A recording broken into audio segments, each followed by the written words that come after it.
ತೋರಿಸಿದಾಗ ಅದು ನಾಟ್ಯಕಲೆ ಅನ್ನಿಸಲ್ಪಡುತ್ತದೆ.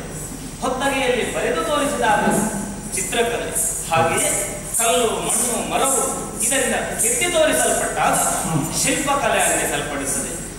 ಶಿಲ್ಪಕಲೆಯ ಬಗ್ಗೆ ಶಾಸ್ತ್ರೀಯವಾದಂತಹ ಅಧ್ಯಯನವನ್ನು ಮಾಡಿರುವುದರ ಮೂಲಕವಾಗಿ ಬಹಳ ಪ್ರಸಿದ್ಧಿಗೆ ಬಂದ ಫಲಕ ನಾಮಕನ.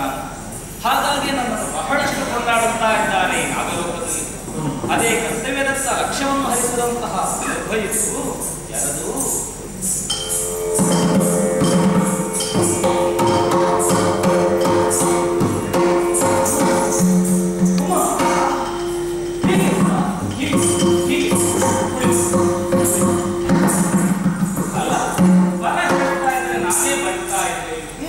ಯಾವತ್ತೂ ಏನೇ ಕಾರ್ಯ ಆಗಬೇಕಾದಿದ್ದರೂ ಕೂಡ ನನಗೆ ಕರ ಕಳುಹಿಸಿದ ಕ್ಷಣವೇ ಓಡೋಡಿ ಬದುಕ್ತಾ ಇದ್ದವು.